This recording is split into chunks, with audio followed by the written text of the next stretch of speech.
살아계신 하나님 아버지, 감사와 찬송과 영광을 올려드립니다. 아멘. 오늘도 저희들의 생명을 연장시켜 주시고 복된 새날을 맞이하게 해주시고 하루를 시작하며 하나님의 은혜의 보좌 앞에 모여 하나님께 찬양을 드리며 기도하며 말씀을 전하고 들을 수 있는 복된 자리로 저희를 불러주시고 인도해 주시니 감사와 찬송과 영광을 올려드립니다. 아멘. 아버지 하나님, 이 시간 하나님 앞에 나온 한 심령들과 각 가정 위에 꼭 필요한 은혜로, 꼭 필요한 말씀으로 임하여 주셔서 아멘. 오늘 하루를 살아갈 때에 그 하나님 말씀을 붙잡고 그 하나님의 인도하심을 받아 하루를 살아가는 저희들 모두가 되게 하여 주옵소서. 아멘. 성령 하나님, 이 시간을 온전히 주장해 주심을 믿사옵고 예수 그리스도 이름으로 축복하며 기도 올리옵나이다. 아멘. 아멘. 데살로니가 교회에 여러 가지 어려움이 있다는 소식을 듣고 바울이 심히 걱정을 했습니다. 그러던 차에 이 바울이 디모데, 아들과 같이 여기는 젊은 사역자인 디모데를 데살로니가 교회, 데살로니가로 보내요. 걱정도 되고 어떻게 지내는지 네가 좀 보고 와라. 그래서 디모데가 데살로니가 교회를 가서 보고 돌아온 후에 쓴 편지가 이 편지예요. 지금 데살로니가전에서 그 얘기를 하고 있습니다. 그래서 환난 중에 있는 데살로니가 성도들을 위해서 디모데를 파송했던 이야기를 1절부터 5절까지 하고 있는 거고, 그 디모데가 갔다가 돌아와서 보고를 하는 내용, 그리고 그 보고를 받고 보니 잘 지내고 있고 믿음을 잘 지키고 있고, 그리고 데살로니가 교인들도 이 바울과 그의 일행들을 너무 간절히 보고 싶어 한다, 이런 얘기를 듣고 바울이 기뻐하는 내용, 그리고 마지막에는 그러한 데살로니가 교인들을 위해서 중보 기도하는, 하나님 앞에 중보하는 그러한 내용으로 3장이 구성이 되어 있습니다. 자, 한 절씩 보시면서 함께 은혜를 나누도록 하겠습니다. 1절입니다.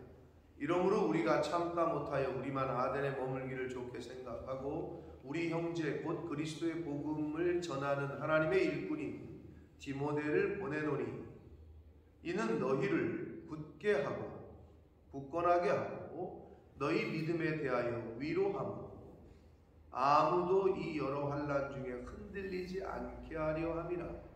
우리가 이것을 위하여 세움 받은 줄을 너희가 친히 알 것이다. 자, 여기서 이 디모데를 보냈어요. 보낸 이유는 위로하기 위함이다. 너희 믿음에 대하여 위로하기 위함. 그래서 위로를 왜 하느냐? 흔들리지 않게 하려고. 자, 그럼 하나님께서 주의 종들을 왜 각 처소에, 각 지역에 왜 보내시느냐? 위로하기 위해. 믿는 하나님의 백성들을 말씀으로 위로하고 흔들리지 않도록 세우기 위해서, 그래서 보내십니다. 그러면 다시 말씀드려요. 누가 보냄을 받은 자다? 나다. 네? 내가, 저와 여러분, 여러분 모두가 하나님께서 이 땅에 보내심을 받은 사람들이에요. 가끔 성도님들은 아니, 그거는 선교사님들아 보냄을 받은 거고 목사님이랑 보냄을 받은, 이런 생각을 하시는데 그게 아니라니까. 만인 제사장 설이 있잖아요. 너희는 택하신 족속이요 왕 같은 제사장이라. 그게 모두에게 하신 말씀이라고. 그리고 예수님께서 너희는 땅끝까지 이르러 증인이 되라고 하신 것은 12제자에게만 하신, 12사도에게만 하신 말씀이 아니라 모든 믿는 크리스찬들에게 하신 말씀. 그러면 저와 여러분이 보냄을 받아서 어디에? 가정에, 직장에, 지금 살고 있는 그 동네에. 왜? 위로하라고. 힘들어하고 있고 예수를 몰라서 몰라서 힘들어하고 있는 영혼들, 알고는 있으나 시험 중에 있는 영혼들, 그리고 믿음에도 흔들리지 않게 하라. 그것을 위해서 세움받은 줄을 저와 여러분이 깨달아야 될 줄 믿습니다. 아멘. 그래서 지금 우리가 이 자리에 있는 거예요. 교회를 왜 다녀? 내가 하나님 앞에 신앙생활을 똑바로 하고 굳건하기 위해서, 나를 위해서 다니는 게 아니라 내가 굳건하게 세움을 받아서, 즉 내가 성령의 불이 활활 타올라서 다른 이웃들에게 전해줄 수 있도록, 뭐를? 그 불을, 진리의 불을, 성령의 불을 전해주기 위해서. 그 생각이 늘 있으셔야 된다. 그렇지 않으면 뭐랑 똑같다? 그냥 종교 행위를 하는 거다. 절에 가서 내 마음을 수양하고 가서 빌고, 내 소원 아뢰고, 내 자식들 잘 되기를 바라고. 그건 종교라니까. 그거는 저 미신을 믿는 데서도 하는 거라니까. 근데 우리를 왜 하나님이 부르셨고 우리를 왜 자녀 삼으셨는지 성경에서는 분명하게 말씀을 하고 있단 말이에요. 내가 너희를 보내노니 그러셨잖아요. 너희는 세상으로 가라. 저와 여러분은 보냄을 받은 자인 줄 믿습니다. 아멘. 그거를 늘 인식하시라. 내가 지금 이 가정에, 이 교회에, 이 직장에, 이 사회에 보냄을 받은 자다. 왜? 빛과 소금의 역할을 감당하라고. 왜? 증인의 역할을 감당하라고. 그래서 보냈더니 역할을 안 해. 여러분, 대통령이 각 나라의 대사를 보냈는데 대사로서의 역할을 잘 못하잖아요. 그러면 소환을 한다. 본국으로 소환을 해. 그리고 어떻게 다른 사람을 보내. 대한민국 정부 외교부에서 대사는 대통령이 보내지만 다른 공사나 참사나 서기관이나 이런 공무원들은 외무부 장관이 외교부에서 보내. 대사관에는 대사도 있고 그 밑에 공무원들이 있잖아요. 대사는 정무직이야. 대통령이 자기가 마음에 드는 사람을 보내는 거야. 그런데 그 밑에 있는 참사나 공사나 영사나 서기관들은 그냥 공무원이야. 공무원은 외교부 장관이 임명해서 보내는 거예요. 그 대사관. 그런데 만약에 거기서 헛짓거리 하잖아요. 거기서 뭐 성추행이 일어났다. 뭐 미국에 있는 어느 영사관에서 직원들을 뭐 성희롱을 해가지고 그게 또 신고가 돼가지고 본국으로 소환한다. 소환. 문제가 발생하면 소환을 해. 그 직무를 수행하지 못할 것 같다. 그러면 소환한다. 똑같습니다. 저희도. 하나님이 보실 때 내가 이걸 보내놨더니 이놈이 이걸 헛짓거리하고 앉았네. 소환합니다. 그게 우리가 흔히 말하는 하나님이 그냥 하늘나라로 부르실 수도 있고 또는 그 자리에서 그 일을 못하게 하실 수도 있고 여러 가지 방법으로 나타나요. 근데 왜 그래야 돼요? 그 직무를 다 못할 때. 당연히 그래야 되겠죠. 그래야 맞죠. 왜냐하면 대사가 이상한 헛짓거리 하고 있고 공무원들이 이상한 짓 하고 있는데 나라에서는 조치를 안 해. 그러면 아마 국민들이 난리가 날 거요. 뭐 하는 거야? 저 사람 안 바꾸고. 저런 사람을 왜 소환을 안 하지? 이렇게 난리 칠 거 아니에요? 당연한 거죠. 우리도 똑같다. 하나님이 저와 여러분을 지금 이 자리에 보내신 줄 믿습니다. 아멘. 여러분의 가정에, 사회에, 여러분이 있는 곳에 우리를 보내셨다. 뭐 하라고? 주님의 자녀로서의, 증인으로서의, 복음 전파자로서의 사명을 감당하라. 그런데 그래라고 보내놨더니 이건 웬걸 그냥 세상 사람하고 똑같이 어떻게 하면 돈을 더 벌까? 어떻게 하면 아파트를 넓혀갈까? 어떻게 하면 좋은 차를 탈까? 어떻게 하면 명품 백을 들을까? 맨날 이 생각만 하고 앉았어. 안 되겠죠. 당연하잖아요.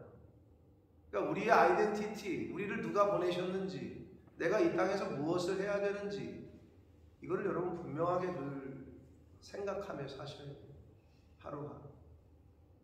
그래서 바울이 말한 대로 먹든지 마시든지 무엇을 하든지, 우리는 돈을 왜 벌어요? 주를 위해서. 우리는 열심히 일을 왜 해요? 하나님의 나라를 위해서. 왜 놀아야 되고, 왜 먹어야 되고, 왜 건강해야 돼? 복음 전함을 위해서. 주님의 증인으로서 사역을 감당하기 위해서. 그게 목적이 돼야 되는 거죠. 그게 우리의 삶의 목적이 돼야 되고 목표가 돼야 돼요. 그래야 할 줄 믿습니다. 근데 사단은, 세상은 그런 생각을 못하게끔 해요. 그러다 가끔 보면 내가 왜 사는지 몰라. 내가 왜 이렇게 열심히 일을 하고 있지? 이런 걸 잘 몰라. 그러다가 죽음이라는 게 딱 문 앞에 닥치면, 자기 인생에 닥치면 허무해요. 무의미. 왜? 유의미한 삶을 못 살았다. 모든 사람은 죽습니다. 제트기를 타고 다니건, 완행 기차를 타고 다니건, 샤넬 백을 들고 있건, 시장에서 산 10,000원짜리 백을 들고 있건, 똑같이 죽어요. 그 다음에 심판이 있다.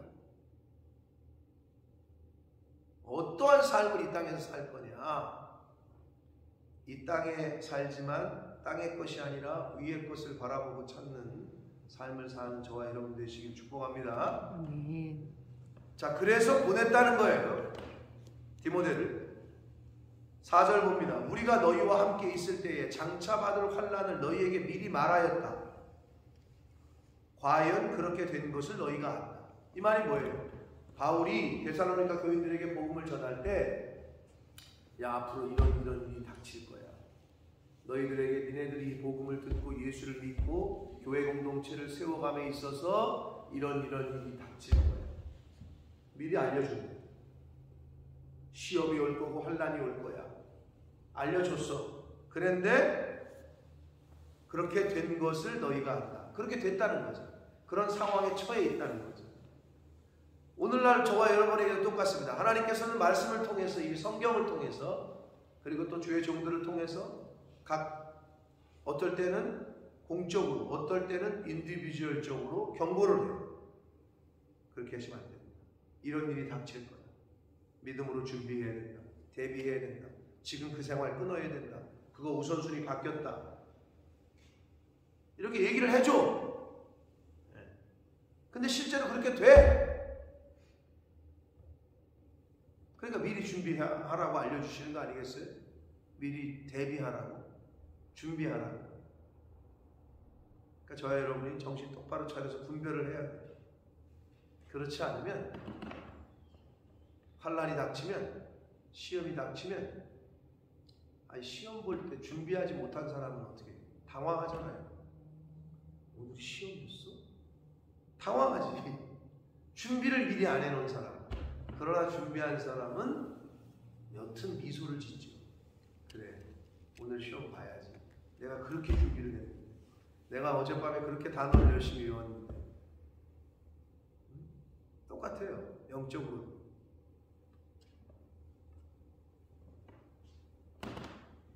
(5절) 봅니다. 이러므로 나도 참다 못하여 너희 믿음을 알기 위하여 그를, 디모데를 보내었노니 이는 혹 시험하는 자가 너희를 시험하여 우리 수고를 헛되게 할까 하미니.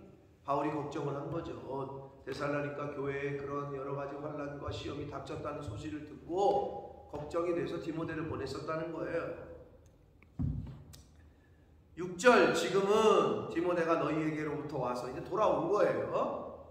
가서 이제 방문을 하고 돌아와서 너희 믿음과 사랑의 기쁜 소식을 우리에게 전하고, 또 너희가 항상 우리를 잘 생각하여 우리가 너희를 간절히 보고자 함과 같이 너희도 우리를 간절히 보고자 한다 하니, 이렇게 말씀합니다. 디모데가 가서 보니까 여러 가지 걱정했던 거 것보다는 그들이 잘 지내고 있어요. 근데 잘 지낸다는 게 뭐냐? 믿음과 사랑의 기쁜 소식이라고 전했어요. 믿음과 사랑. 이 믿음과 사랑은 바울뿐만 아니라 이 성경의 다른 곳에서 여러 그 성경을 볼 때에 어떻게 보면 신앙생활의 핵심입니다. 경건생활의 핵심이고 믿음과 사랑은. 그래서 요 구절을 보고 칼빈이라는 신학자는 바울이 여기서 말한 믿음과 사랑은 바울의 간절한 경건의 총체를 아주 간결하게 표현하고 있다. 그러니까 바울은 신앙생활의 경건생활의 핵심을 믿음과 사랑이라고 본 거예요. 이제 그거를 칼빈이라는 학자는 그렇게 평가를 한 겁니다.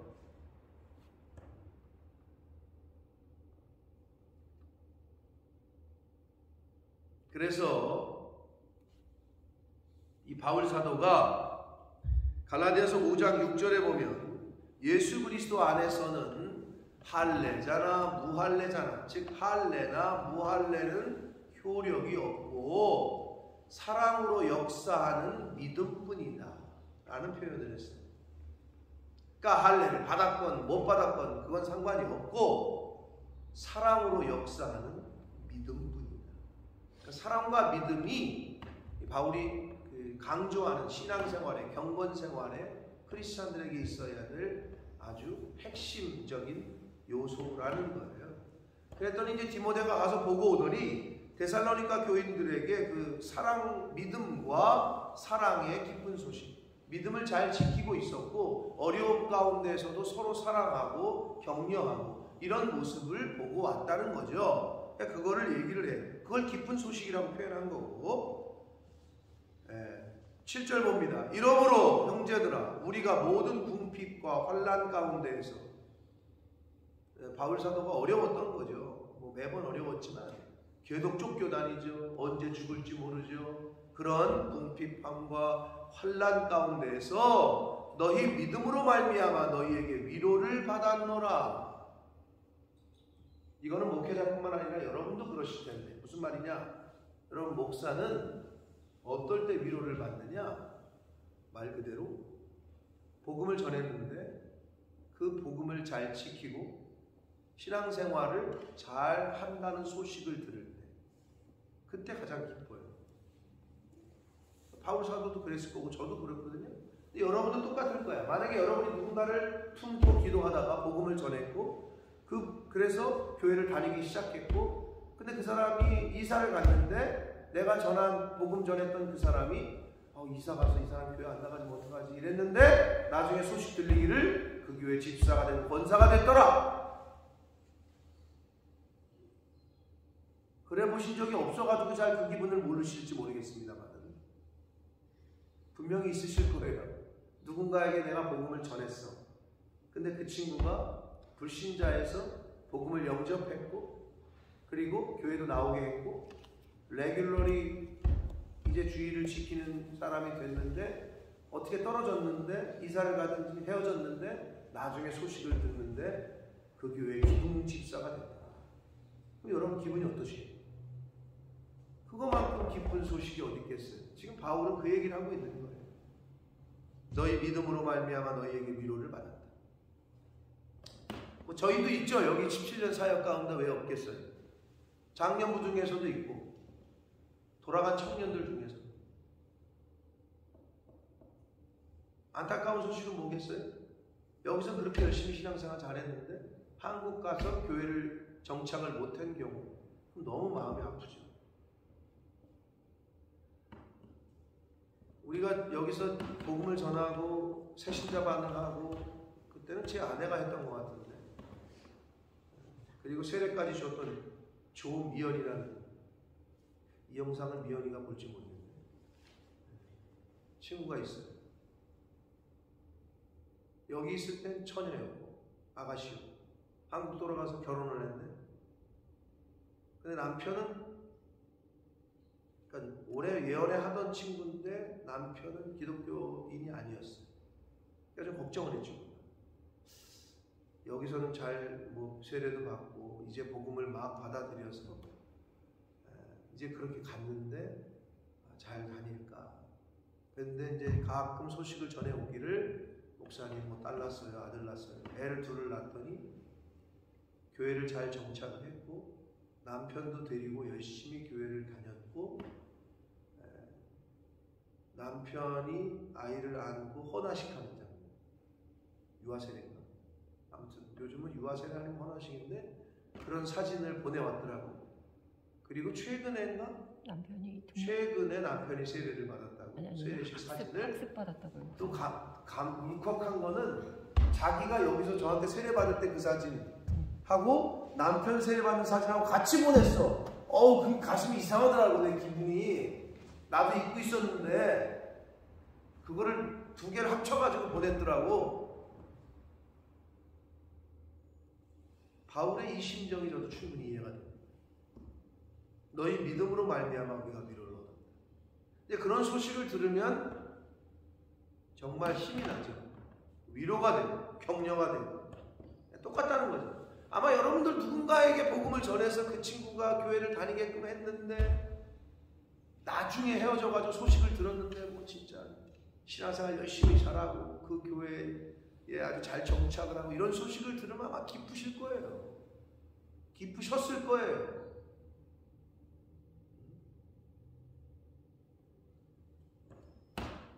8절 봅니다. 그러므로 너희가 주 안에서 굳게 선즉 우리가 이제 살리라.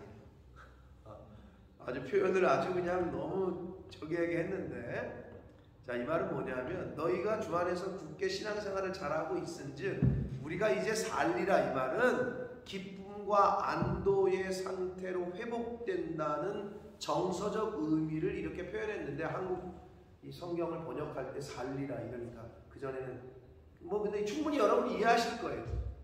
아주 죽겠는 거지. 소식이 그 교회가 어려움을 겪고 있다는데 어떻게 될 건지. 그러니까 정서적으로 막 너무 답답하고 그냥 가슴이 막힌 것 같고 힘들고 그랬는데 좋게 소식이 들리니까 아이고 이제 좀 살겠네. 이 표현이라는 거야. 우리가 살리라 이 말은 정서적으로 기쁨과 안도의 상태. 이제는 안심이 된다. 이런 표현으로 우리가 살리라 라는 표현을 한 거죠. 충분히 이해하시리라고 봅니다. 이 표현을. 9절 우리가 우리 하나님 앞에서 너희로 말미암아 모든 기쁨으로 기뻐하니.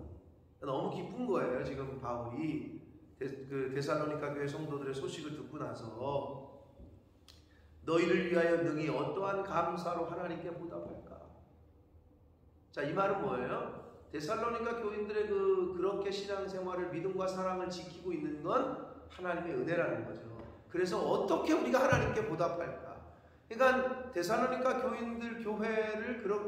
교회가 그렇게 환난과 핍박 중에도 어려움 중에도 믿음을 지키고 서로 사랑으로 인내하고 있었던 거는 모두 하나님의 은혜라는 거를 바울은 알고 있고, 그래서 그 하나님께 어떻게 보답할까? 라고 고백하고 있다는 거예요.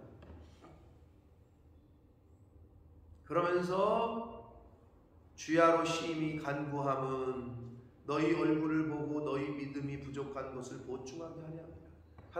하나님 앞에 간구하는 기도의 제목은 하나님 그곳에 가서 그들이 어려운 거 또 부족한 부분을 가서 같이 보충할 수 있게 좀 해주십시오 라고 기도한다는 거예요. 먼저 믿은 저와 여러분들은 늦게 믿은 믿음의 후배들에게 이렇게 보고 그들을 위해서 기도해 줄 때 사람은 완전하지 않거든요. 목사를 포함해서. 그럼 어떻게? 부족한 부분을 가서 보충해 주는 거죠. 그러한 저와 여러분이 되어야 될 줄 믿습니다. 아멘. 부족한 부분이, 근데 여러분 이런 게 있어. 부족한 부분이 보니까 실제적으로 빵이 없어 그 집에. 근데 가서 보충한답시고 그래 우리 기도하자. 아니 빵이 없는데 왜 기도를 하냐고. 빵을 줘야지. 무슨 말인지 아시겠어요? 근데 기독교인들이 그게 좀 안 될 때가 있어요. 그래서 어떤 목사님이 그러시더라고요. 이미 복음을 들은 신앙이 있는 사람들은 이미 신앙은 있어. 근데 그 신앙이 있는 사람들은 물질을 어떻게 쓰는 거를 보면은 그 신앙의 기준이 척도가 됩니다. 반대로 신앙이 아직 없는 사람들은 영적인 일에 얼마나 관심이 있는지에 따라서 그 사람이 척도가 됩니다. 근데 가끔 그리스도인들은 아니 지금 연탄이 없어. 그럼 연탄을 사줘야지. 쌀이 없어. 그럼 쌀을 사줘야지. 그런데 쌀이 없는데 가서 기도합시다. 연탄이 없어도 기도합시다. 다 이걸로 그냥 퉁치려고 한다는 거야. 부족한 부분이 뭘까를 보고 세밀하게 그걸 채워줘요. 무슨 말인지 아시겠어요?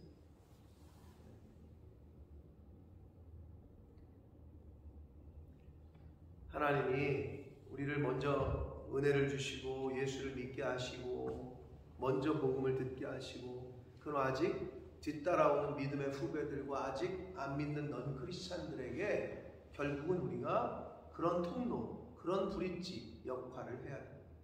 그래서 바울 사도는 지금 직접 가서 어떤 것이 부족한 것이 있는지를 보충하게 하려 한다라고 말씀을 하고 믿음 생활을 하는데 신앙 생활을 하는데 뭐가 부족한지 아니 왜 예배 안 나왔어? 왜 새벽 예배 요즘 빠지고 그래? 근데 보니까 말은 그렇게 하는데 보니까 차가 없어. 비가 그렇게 내리는데 어떻게 오냐고. 그럼 픽업할 생각을 해줘야지. 안 나왔어 왜? 말하지 말고. 그렇지 않아요? 아, 그 사람이 이렇게 비가 올 때는 어렵겠구나. 그러면 내가 같이 데려갈까라고 얘기를 해야 되겠구나. 이런 생각을 해야지. 뭐가 부족한지, 뭐가 필요한지 그 상대방의 필요를 채우려고 그 사람의 입장에서 생각하는 것이 필요하다. 자, 11절부터 마지막 절까지 13절까지는 데살로니가 교회를 위한 바울의 중보기도의 내용입니다. 하나님 우리 아버지와 우리 주 예수는 우리 길을 너희에게로 갈 수 있게 하시오며 하나님 우리가 데살로니가 교인들 데살로니가로 다시 한번 방문할 수 있게 해주십시오. 이렇게 기도하는 거죠. 또 주께서 우리가 너희를 사랑함과 같이 너희도 피차간과 모든 사람에 대한 사랑이 더욱 많아 넘치게 해주십시오. 자, 두 번째 중보기도는 하나님의 사랑이 서로 간에 교인들뿐만 아니라 모든 사람에게 더욱 많아 넘치게 해달라. 여러분, 이 교회에서 교인들 성도 간의 사랑이 서로 간에 서로 사랑하고 축복하고 이게 되면 자연스럽게 주변에 있는 사람들에게 야, 저 교회는 정말 사랑이 많네. 저 교회는 서로 진짜 잘 챙겨주네. 이렇게 되겠지만 반대로 서로 사랑이 아니라 서로 이상한 소리하고 질투하고 시기하고 그러면 어떻게 돼? 사랑만 흘러 넘치는 게 아니라 시기 질투하고 저 교회는 야 지네들끼리 싸우더라. 저 교회는 이게 또 흘러 넘쳐요 주변으로. 그 신앙에게. 그러니까 어떤 일이 여기서 벌어지는지 바깥으로 다 흘러 넘치는 거야. 야 저 교회는 되게 웃겨. 내가 엊그저께 목사님 만났는데 목사가 맨날 성도를 욕하더라. 야 또 되게 웃겨. 그 다음에 어떤 집사를 만났는데 그 집사는 또 그 목사를 욕하더라.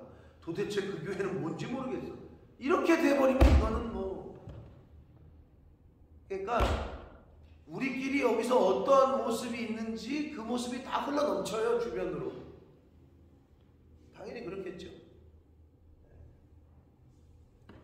모든 사람에 대한 사랑이 더욱 많아 넘치게 하사 저와 여러분의 우리 교회가 성도와 성도 간에 목사와 성도 간에 그런 하나님의 사랑이 넘쳐나게 되는 저희 교회가 되기를 축복합니다. 아멘. 자, 세 번째 중보기도는 너희 마음을 굳건하게 하시고 우리 주 예수께서 그의 모든 성도와 함께 강림하실 때에 하나님 우리 아버지 앞에서 거룩하며 흠이 없게 하시기를 원합니다.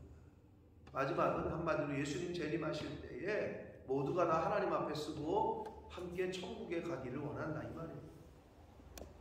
그러기 위해서는 어떻게? 받은 복음을, 받은 믿음을 굳건하게 해야 된다는 거죠. 그러니까 바울은 지금 데살로니가 교회들을 향해서 하나님, 우리가 그 데살로니가 교회로 갈 수 있게 해주십시오. 첫 번째. 두 번째, 그들이 서로 사랑해서 그 사랑이 주변에까지 넘쳐나는 교회가 되게 해주십시오. 세 번째, 믿음을 굳건하게 해서 예수님 재림하실 때에 하나님 앞에서 흠이 없는 사람들로 하나님의 백성으로 자녀로 세워지게 해주십시오. 이렇게 데살로니가 교회들을 위해서 기도하고 있습니다. 자, 3장의 말씀을 오늘 함께 봉독하고 읽었고 들었습니다. 어떠한 말씀에서 여러분에게 하나님께서 성령께서 말씀을 하시는지 모르겠으나 저는 한 가지만 말씀드리자면 저와 여러분은 하나님께서 지금 있는 곳에 하나님께서 보내셨다. 이 생각을 늘 잊지 마시고 우리는 보냄을 받은 자다. 보내신 분은 하나님이다. 그럼 왜 보냈냐는 거를 자, 대통령이 대사를 파송하고 외무부에서 공무원들을 각 나라로 파송할 때에 보낸 목적이 있을 거 아니에요. 그 역할을 잘 감당하라. 아까도 말씀드렸습니다만 그 역할을 잘 감당하지 못하면 본국으로 송환합니다. 그 자리를 끊고 송환합니다. 그러므로 보내짐을 받은 저와 여러분들을 각자의 자리에서 아내로, 남편으로, 부모로, 엄마로, 아빠로, 집사로, 권사로, 장로로 또 각 직장에서까지 하나님이 나를 이곳에 보내셨다라는 그러한 선교사적인 사명을, 그런 아이덴티티를 가지시고 그러한 정체성으로 각자의 자리에서 뭐를 하셔라? 힘들어하고 연약한 심령들을 세우고 위로하고 그들의 믿음이 흔들리지 않도록 격려하고, 지금 믿음이 흔들리고 있는데 아주 더 흔들어가지고 뿌리 뽑으려고 하지 말고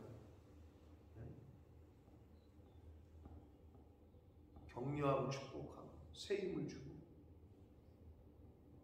그러한 역할을 하라고 하나님께서 나를 지금 이 자리에 그곳에 보내신 줄 믿습니다. 아멘. 그러한 마음으로 여러분의 있는 그 자리에서 하나님 앞에 기도하며 보내신 목적대로 이 땅에서의 삶을 살아가다가 바울이 지금 마지막에 기도한 것처럼 우리 주 예수께서 그의 모든 성도들과 함께 강림하시고 재림하시고 그 마지막 때에 하나님 우리 아버지 앞에서 거룩함에 흠이 없게 하나님 앞에 서는 저와 여러분들이 되시길 예수 그리스도 이름으로 축복합니다. 아멘. 살아계신 하나님 아버지, 감사와 찬송과 영광을 올려드립니다.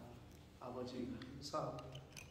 저희들이 무엇이간데 생명 주시고 새날 주시고 저희들이 무엇이기에 저희들의 발걸음을 하나님의 은혜의 보좌 앞으로 옮겨주셔서 생명의 말씀을 전하게 하시고 듣게 하시는지 하나님 아버지 감사합니다. 아멘. 오늘 주신 말씀을 가슴에 새기게 하시고 이 말씀 붙잡고 오늘을 하루를 살게 하시고 이 말씀으로 오늘 나의 모습을 비춰서 주님. 바꿔야 되고 끊어야 되고 버려야 될 것 있으면 바뀌게 해주시고 끊게 하시고 버리게 해주시고 굳건하게 세워야 될 것 있으면 굳건케 해주셔서 하나님께서 이 땅에 저희들을 보내신 목적하신 대로 보내신 하나님의 그 뜻대로 하루를 살더라도 그렇게 사는 하나님의 자녀된 천국 백성된 주님의 증인된 저희들 될 수 있도록 주여 은혜 내려 주옵소서. 아멘. 그리하여 마지막 때에 하나님 앞에 선 때에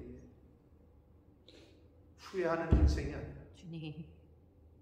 착하고 충성된 종이라 칭찬받고 아버지 저 열심히 하다 왔습니다. 주여. 하나님 앞에 이렇게 말할 수 있는 그러한 이 땅에서의 삶을 사는 저희들 모두가 되게 하여 주옵소서. 아멘. 예수 그리스도 이름으로 축복하며 기도 올리옵나이다. 아멘.